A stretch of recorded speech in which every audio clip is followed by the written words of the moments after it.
حي على الفلاح.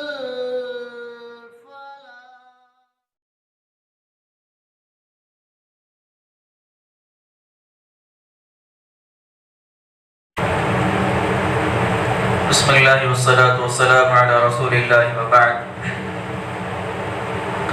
عن أسامة بن زيد رضي الله عنهما وهذا حديث ابن أبي شيبة قال: بعثنا رسول الله صلى الله عليه وسلم في سرية فصبحنا القرحات من جهينة فأدركت رجلا فقال لا إله إلا الله فتعنته فوقع في نفسي من ذلك فذكرته للنبي صلى الله عليه وسلم فقال: قال رسول الله صلى الله عليه وسلم: أقال لا إله إلا الله وقتلته؟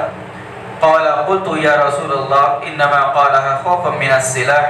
قال: أفلا شققت عن قلبي حتى تعلم أقالها أم لا؟ فما زال يكررها علي حتى تمنيت أني أسلمت يومئذ. رواه مسلم. امام مسلم رحمۃ اللہ علیہ نے کتاب الایمان کے اندر اس روایت کو نقل فرمایا. حضرت اسامہ بن زید رضی اللہ تعالی عنہ حدیث کے راوی ہیں. حضرت اسامہ بن زید رضی اللہ عنہما فرماتے ہیں کہ اللہ کے رسول صلی اللہ علیہ وسلم نے ہم لوگوں کو، ہماری ایک جماعت کو جنگ کرنے کے لیے ایک سریے پر روانہ کیا. اللہ کے نبی صلی اللہ علیہ وسلم نے صحابہ کرام کی ایک مختصر سی ٹکڑی کو جنگ کے لیے ایک موقع پر ایک قبیلے والے کی طرف اللہ کے نبی نے بھیجا. حضرت اسامہ بن زید فرماتے ہیں کہ ہم نے جوہینہ کے قبیلے سے لڑائی کی تو میں نے اس جنگ کے اندر ایک آدمی کو پایا. میں جب اس آدمی کو قتل کرنے کے لیے بھاگا، قتل کرنے کے لیے اس کو پکڑا تو اس نے لا الہ الا اللہ پڑھ لیا. لیکن حضرت اسامہ بن زید فرماتے ہیں کہ مجھ کو یہ لگا کہ اس شخص نے ہتھیار کے خوف سے، تلوار کے خوف سے لا الہ الا اللہ پڑھا ہے، لہٰذا میں نے اس کو قتل کر دیا.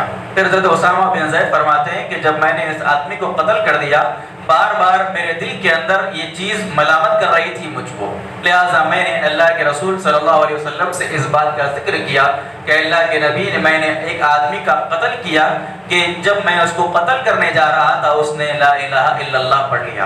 اللہ کے رسول صلی اللہ علیہ وسلم نے ان سے پوچھا کہ کیا لا الہ الا اللہ پڑھنے کے باوجود تم نے اس کا قتل کیا؟ تو حضرت اسامہ فرماتے ہیں کہ اللہ کے نبی ہاں، کیونکہ میں نے سمجھا کہ اس آدمی نے ہتھیار یا تلوار کے خوف سے لا الہ الا اللہ کا اقرار کیا.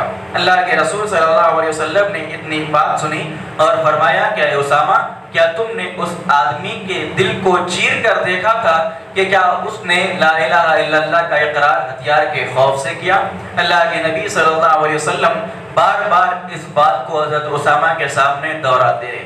حضرت اسامہ بن زید فرماتے ہیں کہ اللہ کے نبی نے اس بات کو اتنی مرتبہ میرے بارے میں میرے سامنے دہرایا، میں نے اس دن یہ تمنا، یہ آرزو کی کہ کاش آج کے دن ہی میں مسلمان ہویا ہوتا اور مجھ سے یہ غلطی سرزد نہ ہوئی ہوتی.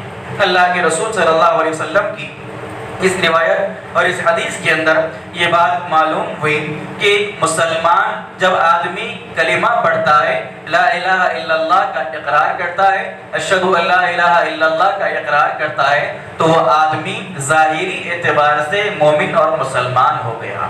ہمارا اور آپ کا اس آدمی کے بارے میں یہ فیصلہ ہونا چاہیے کہ یہ آدمی مسلمان ہے کہ اس نے کلمے کا اقرار کیا. اب اس کے دل کی کیفیت اللہ بہتر جانتا ہے، اس کے دل کے معاملات کو اللہ بہتر جانتا ہے، لیکن جیسے ہی آدمی نے کلمے کا اقرار کیا، ہم اس کے ظاہر کا اعتبار کرتے ہوئے اس کو مومن اور مسلمان سمجھیں گے، مسلمان گردانیں گے. اس سے یہ بات بھی معلوم ہوئی کہ کلمے کا اقرار کرنے والا، اگر کسی انسان نے کلمے کا اقرار کر دیا تو ایک ایمان والے کے اوپر اس کی جان لینا حرام ہے. کسی مسلمان کے لیے جائز نہیں کہ کسی بھی کلمہ پڑھنے والے آدمی کا قتل کرے، اس کو جان سے مارے. اللہ کے رسول صلی اللہ علیہ وسلم نے مومن کی، مسلمان کی عزت کو اور اس کی جان کو اور اس کی زندگی کو بڑا محترم قرار دیا. اسی لیے اللہ کے نبی نے یہ تعلیم دی کہ کوئی مسلمان کسی مسلمان کا قتل نہ کرے. کسی کے لیے جائز نہیں کہ کلمہ پڑھنے والے کا قتل کرے.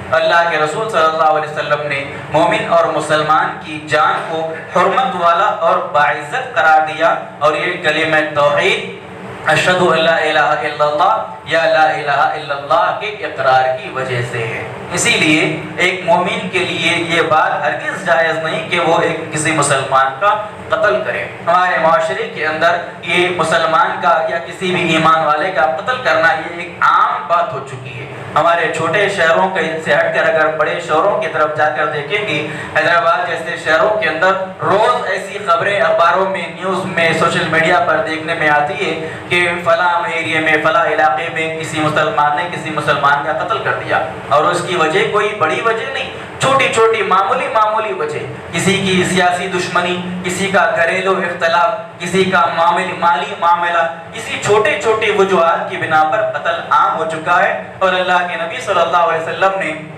یہ بھی قیامت کی علامت اور نشانی بتلائی تھی کہ قیامت کی نشانی، قیامت کے قریب انسان کا خون سستا ہو جائے گا اور قتل جو ہے زمین پر عام ہو جائے گا۔ تو اللہ کے نبی صلی اللہ علیہ وسلم نے اس کو قیامت کی علامت اور نشانی قرار دیا، لیکن کسی صورت میں ایک مسلمان کے اوپر حرام ہے کہ وہ کسی مسلمان کا قتل کرے۔ لہذا کلمہ توحید کی جہاں مختلف برکتیں ہیں، مختلف فضیلتیں ہیں، اس کلمے کی یہ بھی برکت ہے کہ اس کلمے کا اقرار کرنے والا اپنی جان کو، اپنی عزت کو، اپنی آبرو کو محفوظ کر لیتا ہے، اور ایسے کلمہ گو کی جان ایمان والوں کے لیے محفوظ ہے۔